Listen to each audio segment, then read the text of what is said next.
what you see in the world, and that what you hear, that what you smell, taste, touch, right? And that knowing of that knowing of this is how. So there are two things, right? One is you actually see something.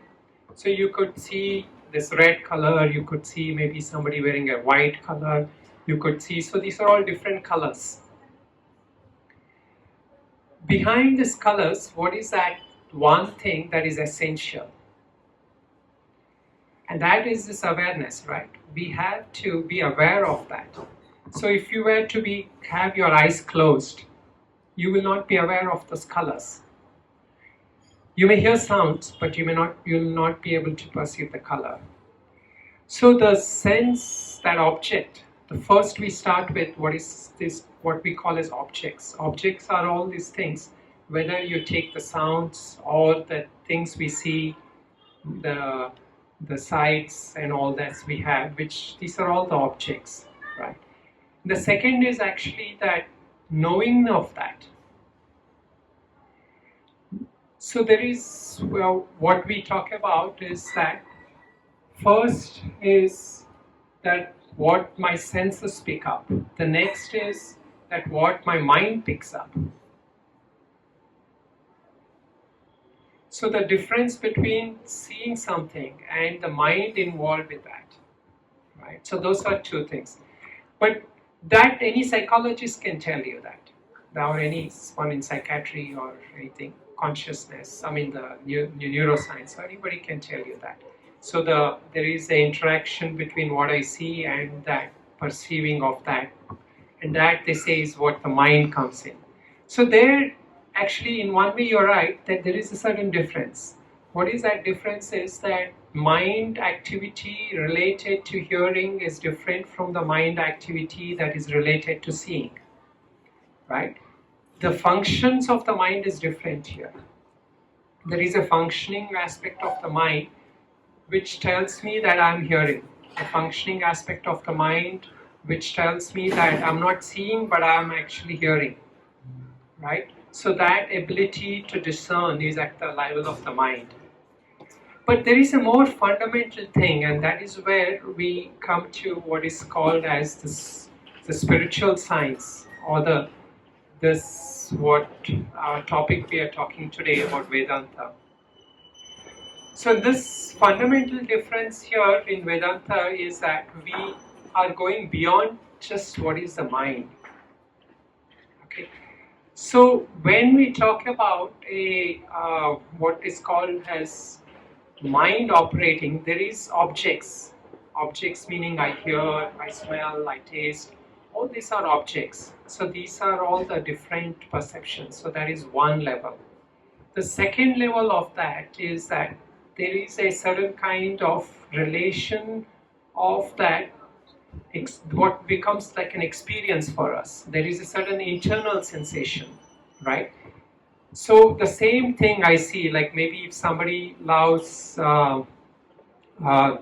pizza or samosas or whatever, right? Someone maybe may like samosa, but somebody may not like samosa. Somebody may love pizza, but somebody may not love pizza. So why? Because each one has a different internal reaction to that. So the object can be the same, but your internal reaction will be different to that, right? So that it's still at the level of the mind. Okay, but there is a more essential thing, and that essential thing is our topic of discussion today. And that essential thing is that beyond that external perception and that internal sensation or the internal reaction, there is a sense of that experience itself, that basis of experience itself.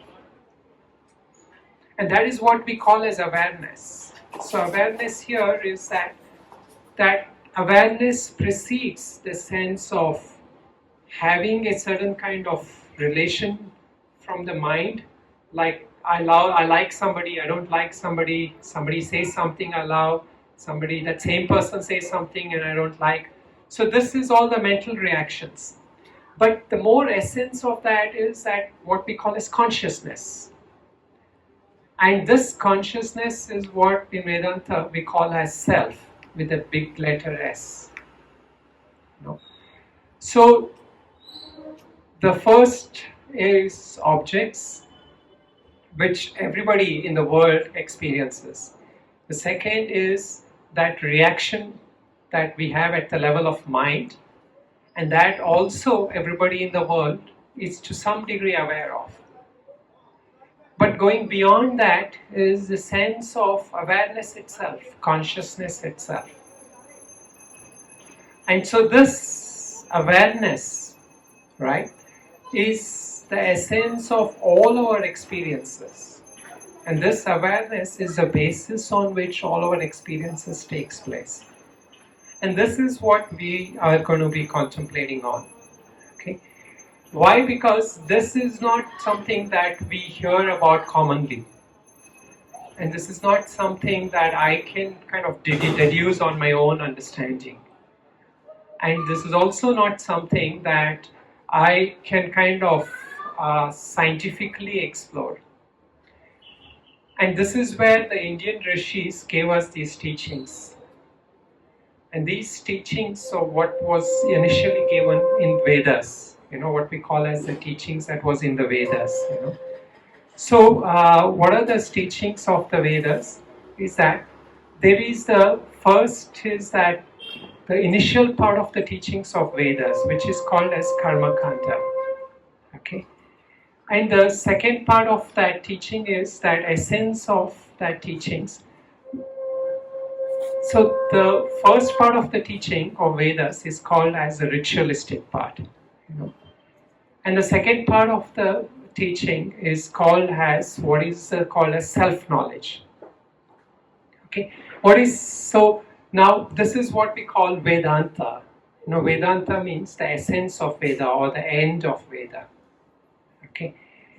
So let us just explore this a little bit together. The first part of what we call as the essential teachings is based on understanding three things. There are three things of what Vedanta is telling us about. The first aspect of that is what I experience in the world. So what is this world made of? So if you look at it normally, we say it's, of course, there are these buildings, there are these trees and all this, right? But going a step further, if you really look at it, is it just the building and is it the trees? Here we realize that it is not, there is something more essential here. And that is that what we call as the five elements, the earth, water, air. So everything is made of that. If you really look at it right from our body, what we think as our body is nothing but this constitutes of five elements. The earth, water, air, fire, and ether, as we say. So these make everything, whether it is a building or anything which has a physical matter in the world. So that is at one level. But if you go a little deeper, right, there is something that holds together. Why is it that the sun has this activity of bringing light? And why is it that the water has this feature of flowing, as the river flows? And here we come to this dimension of energy. And this is what many of us try to work with in paths of yoga and other things, that understanding of energy. The energy is not just the energy that moves in the world, but the energy that moves in my own body. So slowly through practices and all that, the yogis taught us how to control the different energies in the body, through asanas, pranayama, meditation and all that, And then comes one more fundamental level, and that is the aspect of the mind. And here is where we realize that my mind can be functioning now, like I can be thinking. Each of us may be having a different experience. Like some of us might think that, oh, I'm connecting to what it's saying. Some of you might feel, I don't get it. Some of you may say, oh, this is exciting. Some of you might be feeling, oh, this is boring. So all these are different mental states each one of us are going through. And that is our conditioning, our experiences, based on our understanding, our what we call as a certain kind of spiritual maturity and all that, we have different experiences, different reactions at the level of the mind. But one thing is essential here, that this, what the world is made of, is one thing that the Vedanta is telling us. But the most important thing that the Vedanta tells us also is this: the one who is the experiencer of that. So who is the experiencer? Is it just the mind which is the experiencer of that? Or is it just our sense perceptions? Or is there something more fundamental here? And this is what we say is this essence of who we are. And as somebody mentioned, when we talked about self-realization, the most important thing that we learn through the teachings of Vedantas, and that what the Rishis gave us, is this understanding of who I am. See, this is where it is not just a religion. Although some of you might think when you came to the talk that, okay, I'm a sannyasi and so I'm going to be talking about religion. So more essential thing what the Indian spirit Rishis wanted to discover is not just another version of God or another version of creation, but they were here to help us discover the most essential thing of who we really are. So you might say this is such a basic question. I already know who I am. I don't need Vedas or you to tell me who I am. Why? Because if I ask you, you will say whatever your name is. Whether your name is Robert, Julia, whatever, or Shekhar, Ram. So these are our identifications we already have. But is that the only identification? Because any one of us can change our name at any time, right? And we will have a new identity. But does that really change who you are just when you change the name? Right? So your interactions with the world may change. People may call you differently. They may look upon you with a different name. But the essence of who you are remains the same. And more fundamentally, looking at it, is that the essence of what we identify ourselves with, and most of us identify ourselves as this body, isn't it? Like how if I want to describe somebody, I would say she's tall, she's or he's he's fair, he's dark. So these are the physical features of the person we are talking about. But is that the real identity? Right. Why not? Because if you were to ask yourself, when you were a child, did you look exactly like this? Right? You obviously changed. And if another 10, 12 years or 20 years, we're obviously going to look a little different. So the body is constantly changing. So the body cannot just be a true identity. Why? Because that what you were when you were a child and that what you are now may look different. But do you feel like that person who somebody shows you in that picture when they were 10 or 12 years old was a different person? Right? So we feel that sense of I-ness or who I was remains that same through all these experiences we go through. Right? And this essence of who we are, this essence of our fundamental nature, that is always the same. Okay. So understanding who we are, understanding our true essence is not just about the body. So this is the pointers that Vedanta gives us to help us discover that our relation with the world doesn't define who we are. And not just how we look, the physically, and also not based on what jobs we do, or what titles we have, or what skills we have. There is something more deeper, more essential. And knowing this one thing, this essence of that one thing, will actually help us to then translate it to the other things. And this is one of the Upanishads the teachings that comes from one of the Upanishads. It's mentioned in one of the slokas, Kasminnu Bhagavo Vijñate Sarvam Vidam Vijñatam Bhavati. What is that one thing, knowing which I can know everything else? So the student is trying to ask the teacher, teach me that one thing, knowing which I can know everything else. So this fundamental thing, we would say like, okay, yeah, I also want to know that. I'll give you $1 million. Tell me, teach me that one thing, right? Because you can know about everything else. So all the different jobs you can do, different maybe IT programs you can learn, different applications you can at one if you know that one thing. So here it's more basic. It is not that objective kind of knowing everything.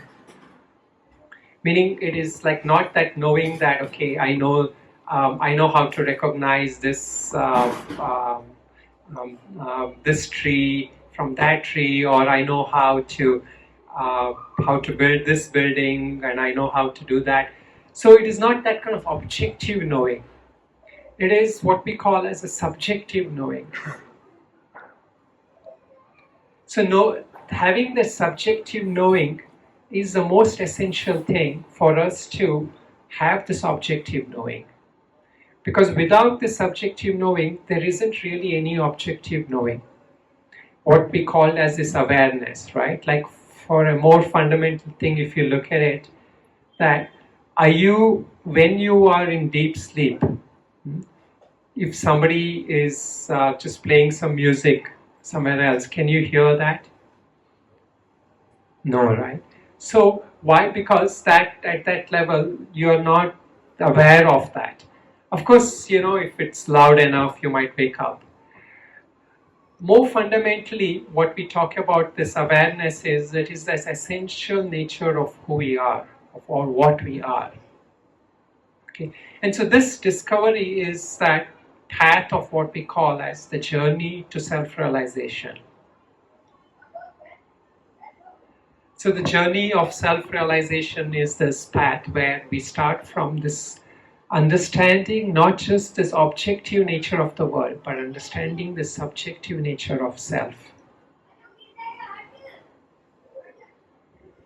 Okay, so we can take a few questions also, if anybody has any comments or questions. But I want to, let me just, we will do a one short exercise. Maybe the exercise, what we can call it a meditation, but it's more of a contemplation. So you can just sit, maybe a little bit more upright. And what we will do is, we will just do a little bit of contemplation on just this, what I just mentioned, of this knowingness of who I am. Okay. So at a basic level of this, we can just take a couple of deep breaths and just relax.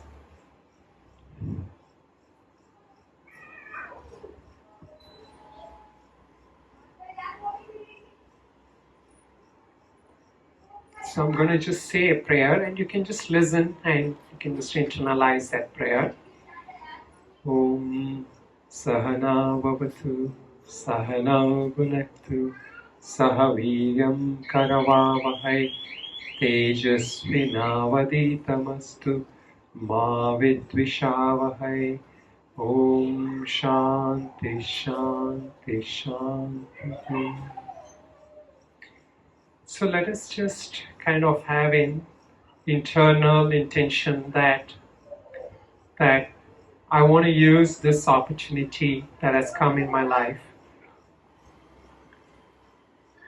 And no matter what kind of understanding I have, let me try to make this opportunity to understand myself.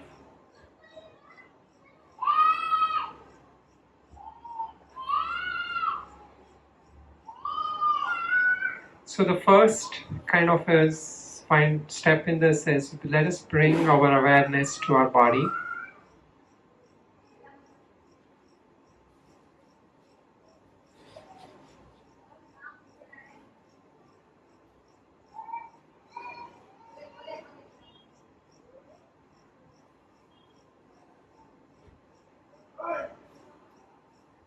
And now try to become aware of the sensations in your body, different parts of the body.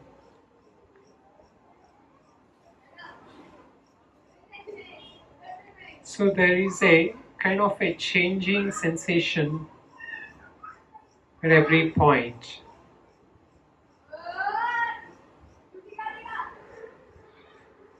So try to perceive that there is, the sensations are changing constantly. And also that nature of breathing that's going on. This constant movement of air in the body.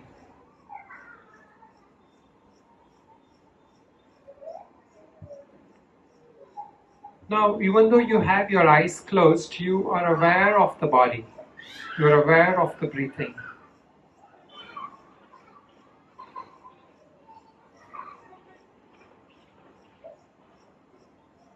So you can ask yourself that what is aware of the body or the breath,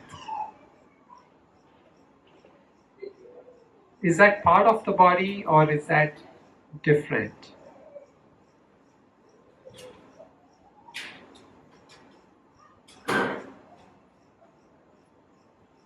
And that awareness that knows that you're breathing, where is it located? Where is that awareness located? Is it somewhere up there in the head, in the mind, or as we say?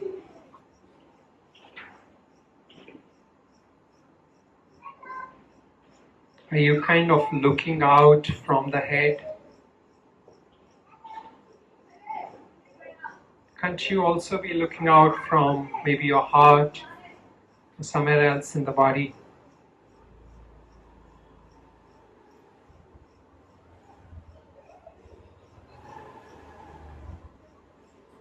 So where is this fundamental nature of awareness? Is it within or without? Is it in the head, heart, or somewhere else?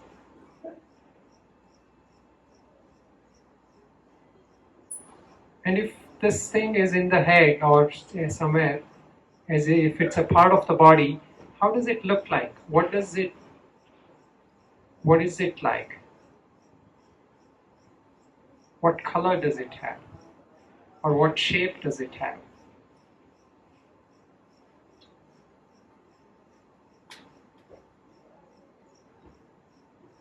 So this is one of the greatest expeditions you are doing. More than climbing maybe the Himalayan mountain or discovering some new island, you're trying to discover that part of you which has always been with you but has ever remained unexplored. From where is it that you are aware? Or what is it that makes you aware?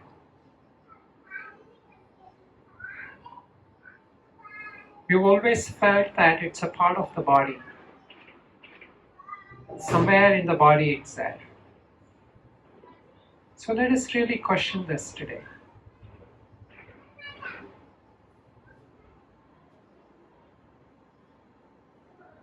Is it just another kind of a brain activity? Or is it just some kind of a thing in the heart?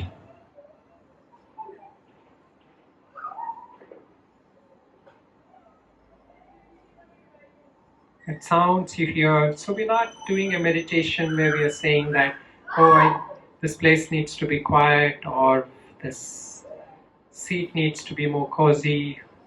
We're just trying to go back to this root of awareness itself.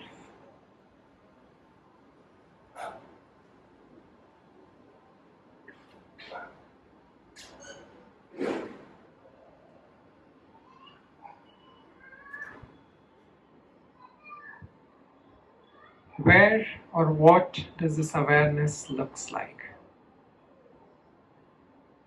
From where is it that I'm aware of this hearing, this sensing, this perceiving?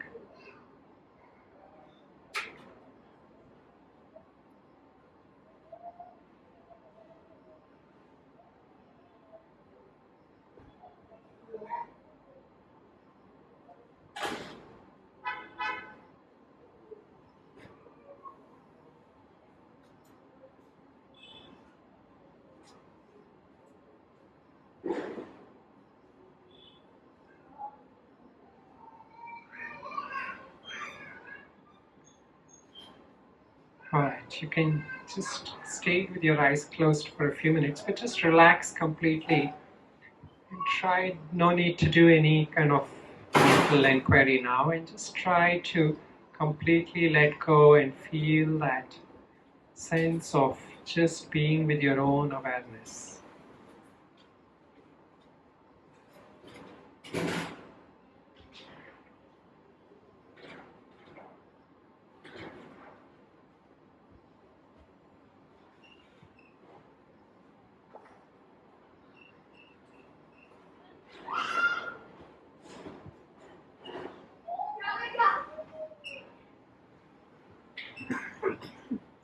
Om Shanti, Shanti, Shanti. Right, you can relax, open your eyes as when you feel comfortable.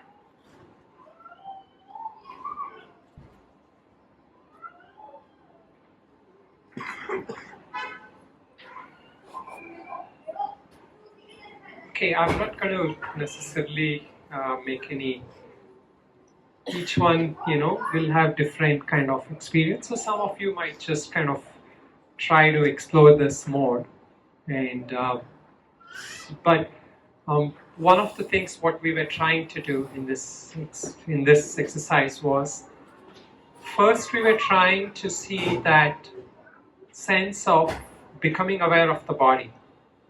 And that is a little bit of a mental activity where I asked you to mentally divert your attention to the body. But the next thing was that I was trying to make you look to that source of awareness itself, which was not just a mental activity. That essence of that looker itself, that essence of what we call as that one who is looking out. We were trying to explore where that looker is, where is that essence of all our experience arising from. So what we call as consciousness, chit in Vedanta, that essence of that consciousness, it includes not just the objects of my perception and sensations, but it also includes the mind. So that awareness of my mental states, that awareness of what I'm thinking, feeling, sensing, who is it that is aware of that? So we can say that I'm aware of what I just thought right now, or what I'm trying to think. So that is the mind thinking of itself, the mind thinking of what has happened, and there is time involvement there, so that is always not an instantaneous thing.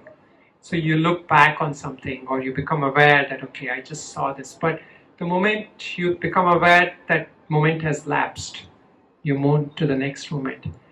But when you work with consciousness, that ability to look into the nature of that mind is almost instantaneous.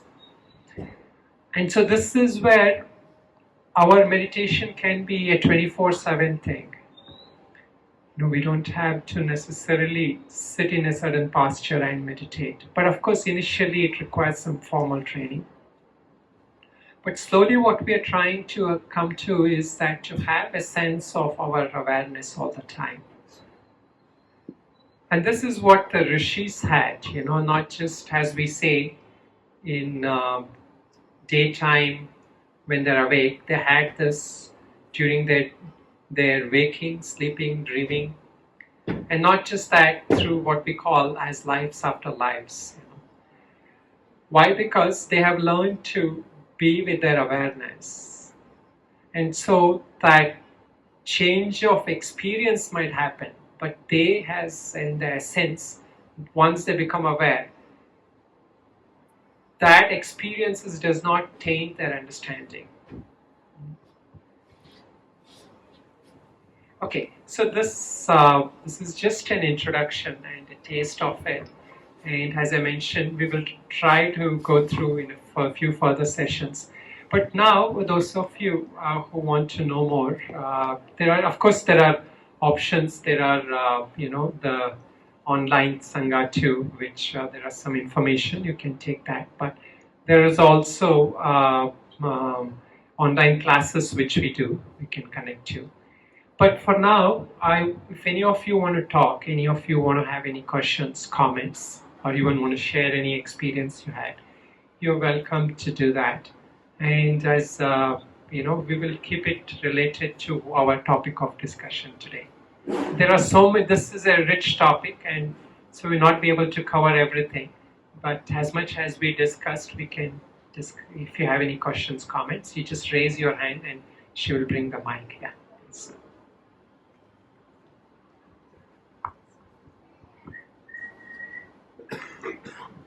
Hi. Yeah. I have a little question. Yes. The difference between awareness and consciousness. I use it more as the same in that sense, but there is there are two things. One is what we call as the bare awareness, and then one other thing is called as an objective awareness, meaning that like my awareness of that sound is different from that awareness that is related to seeing. So at that level, the awareness can be distinguished as a different related to the mental functioning, mental activity. But the essence of that awareness is consciousness. So the consciousness is what we call as that I amness or the knowingness. And that it's different when we say that, when we talk about somebody and we say that he or she is conscious. Meaning like if they are awake, or if somebody has had some brain damage, we say they're not conscious. But here we are not talking about that. We are talking about the basic essence of consciousness which keeps that person alive. So that consciousness is that which accompanies a person all through his life. And that essence is what we talk about as consciousness. Now, that consciousness has two things. One is called as the basic awareness. That awareness is what I said, knowing that one thing, we can know everything else. Why? Because if that is there, you are aware of everything else. If that is not there, then you're not aware of anything else. So there is an objective awareness and subjective awareness. Win awareness, but in consciousness there's only one thing. So the subjective awareness is consciousness. The objective awareness is not consciousness. It's a mental activity. Is that good? Okay. Yeah. Yes.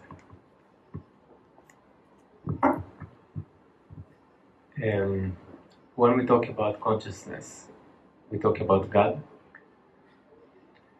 No, this is what I was trying to tell the difference. So there are two things in Vedanta. We do talk about God. There is that understanding of God. But here consciousness is more about who you are. Like if I were to ask you who you are, how would you respond? Like on a more, let's say you're not here for a spiritual talk. If generally, if I were to ask you. If I met you in a coffee shop. Yeah, I'll tell you my name, my job, yes. What I like to do. Yeah. So that is based on your identification, your body and all that. But in all of that, you're, like you'd say, would you mind telling me your name? Tal. Tal. Which country you're from? Israel. Israel. Okay. So Tal from Israel. Okay. Now, if I were to call you like, he's from Israel. And you'll say his name is Tal. Now that he I'm referring to, and when I called your name and that country, was it two different people? No. No, same, right? Yeah. So that he is common in whatever definitions you give. Like if you were to give me a name, like let's say you have a job, like a manager or something. Okay. I'm a manager. So you say I, right? Yeah. I'm a manager. I am Tal. I am from Israel. So in all of that I you're referring to, is that different? No. But all these roles are different. All these identities are different, right? Yeah. So that I of who you're referring to is the same thing. And that is what we are talking about when we talk about a consciousness. Beyond that roles, beyond that name, beyond that nationality. And how it relates to God by the Vedas Huh. Upanishads. According to Upanishad, that essence of who you are is not different from who is God. But it's easy to say that. To understand that takes more sessions, so you have to come for the next sessions. I will. Yes, please. Come here.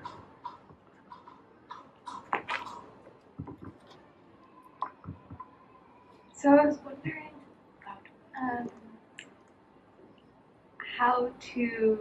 I kind of get stuck with the awareness and thinking that it's just a function of the brain. So in the meditation, that's kind of where I went, and I appreciated that you then said but like what is it like? Like what does it look like? And you said the color, like something like this. This helped me kind of break it down that it's not something solid, but I just wanted to hear a little bit more advice on how to kind of take those two things apart, like the actual physical brain and that. Yeah. Are you willing to try out an experiment, like just between us? Sure. Okay. So just try to get a sense of how you're feeling right now. I mean, you don't need to articulate it in words. Just try to feel how you're feeling now, physically, mentally.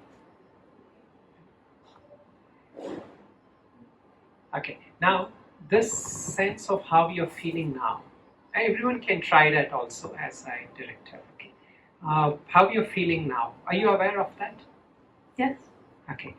That sense of how you're feeling, was it same now? Is it same from how it was in the morning? No. It has changed, right?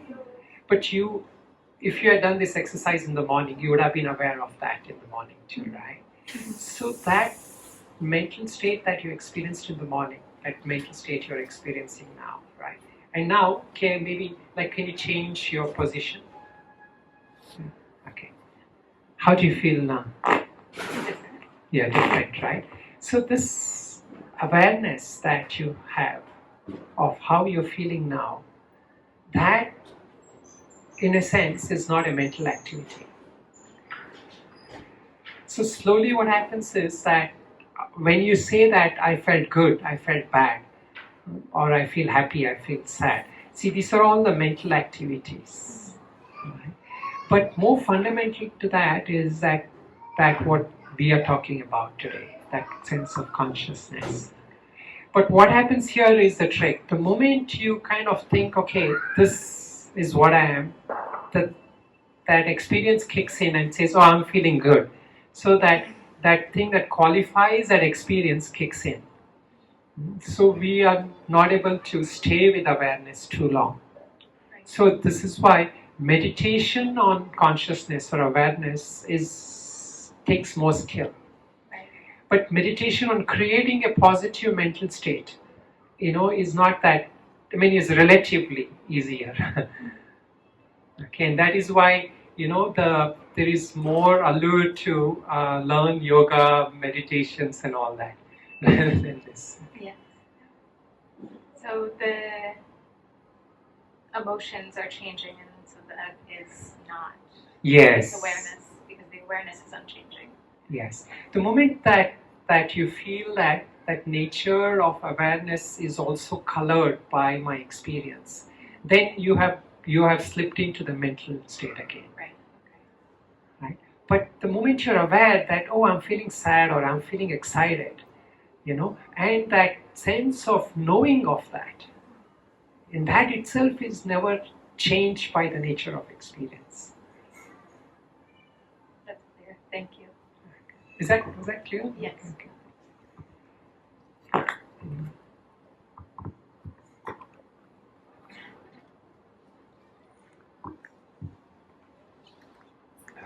How to say?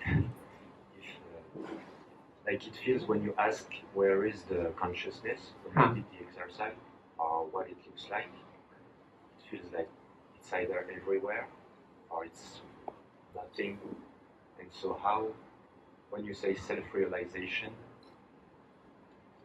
is it the awareness that knows itself, or is it like through the mind? So self-realization, the word is, based on definitely not the mind. We are trying to go beyond the mind. So again, if you want, you can try this. So as you are just there, try to see that you become aware of your own mental state right now. Okay, how you're feeling right now, based on any experience you're having. Like maybe there's some discomfort somewhere in the body or whatever, and the mental chatter. Are you aware of that? Yeah. And as you're aware of that, do you feel that you're able to witness that? Yes. So that thing that is witnessing, how does that look like? Space. Good. Good. Can you go a little deeper? No. So that is awareness. So the moment when you don't have words, yato vacho nivartante aprapryo nasemada, that's a Sanskrit word. It says the words cannot go there. So until we are objectifying it. So space is good. That's a good, but still I knew you had potential to go deeper. So that is when you really can get a taste of that awareness. Because the moment we are defining it, it is still a mental activity. The mind we are used to living with the mind. We are used to relating to everything with the mind, So that self-realization is this pure aspect of knowing. It is this knowing of, aside from all the experiences that's happening in the body and mind, that pure sense of knowing which is ever there.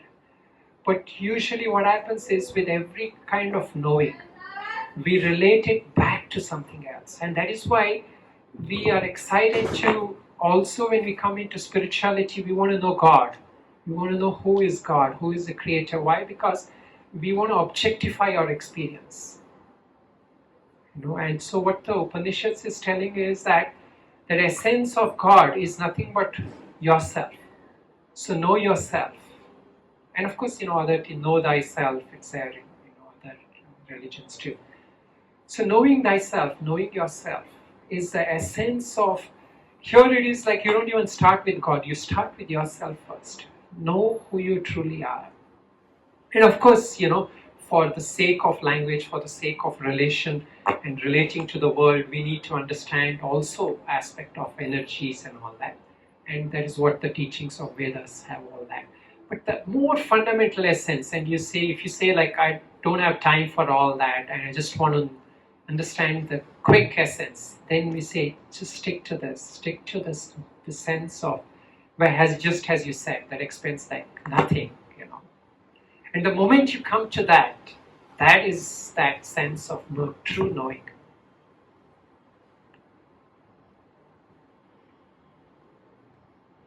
Yeah, anybody else?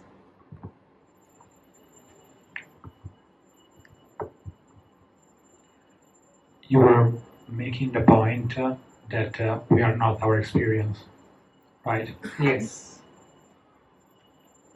So You're not the essence of who you are is not your experience, but at the mental level and the worldly level, we are our experience. But the true self, which we are talking about, not clear.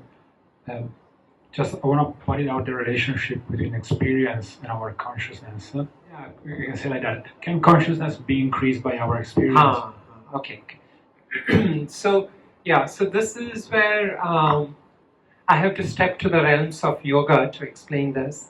So in yoga, there are different states of consciousness, we say.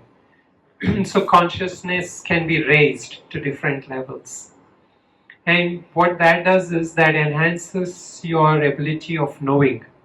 That knowingness can be, so your experiences can become richer, fuller, deeper, and all that, But from a Vedantic point, which is the scope of our discussion here, that different levels of experience that using the mind you get to, is still not the ultimate reality of who you are.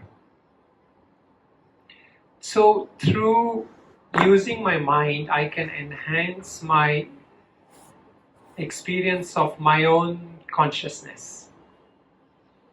But I still can remain disconnected from the true essence of my consciousness.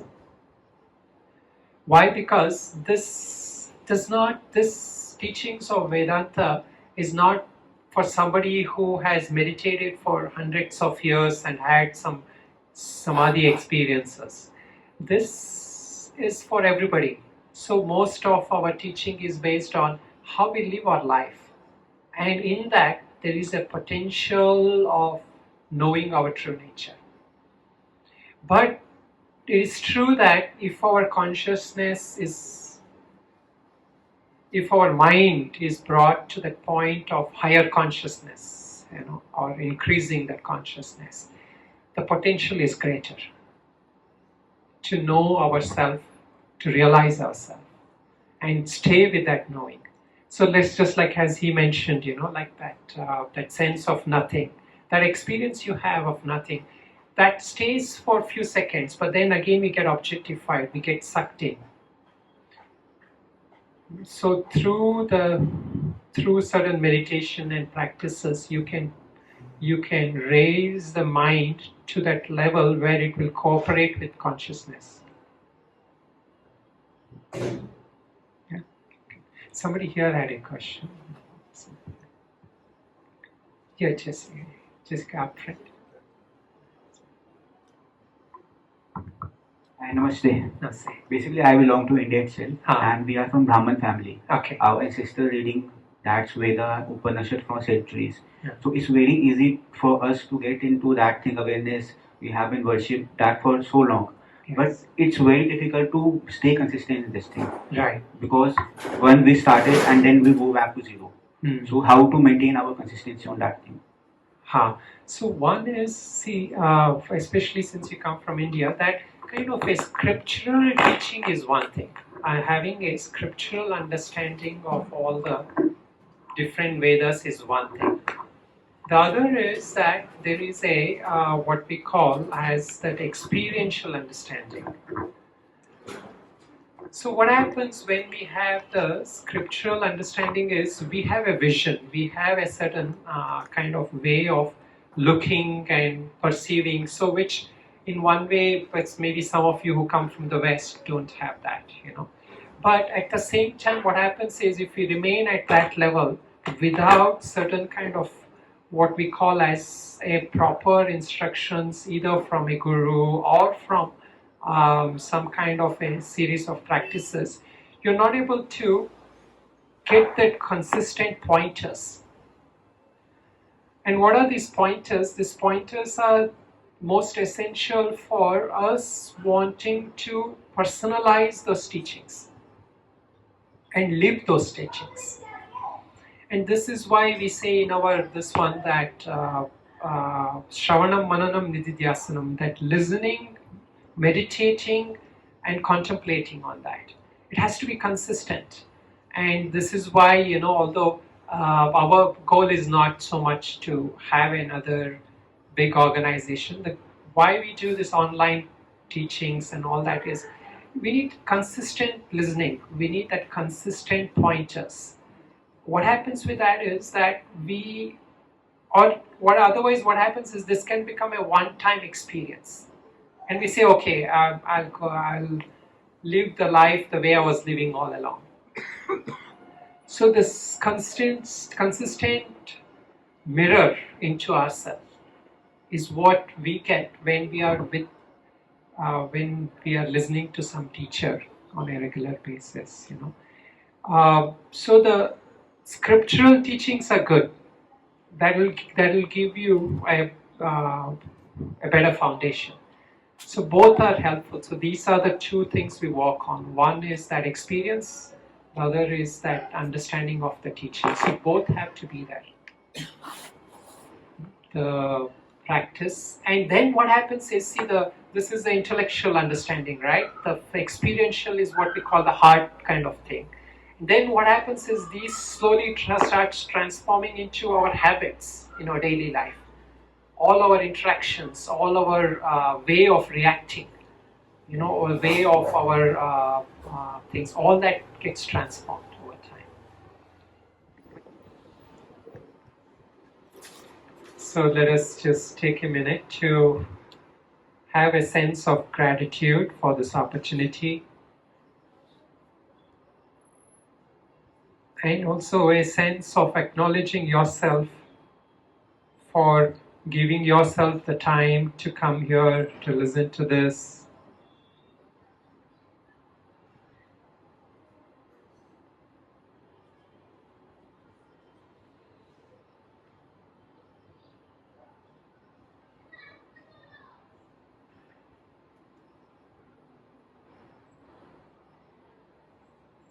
If you wish, you can repeat after me.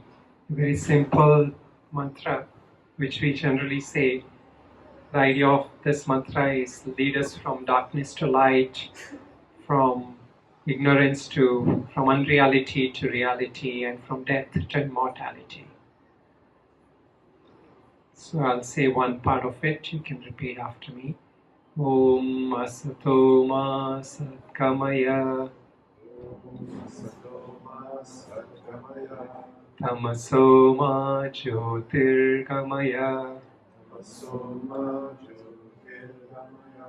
Mrityorma Amritam Gamaya. So let us chant Om 3 times, and then we will do Om Shanti together.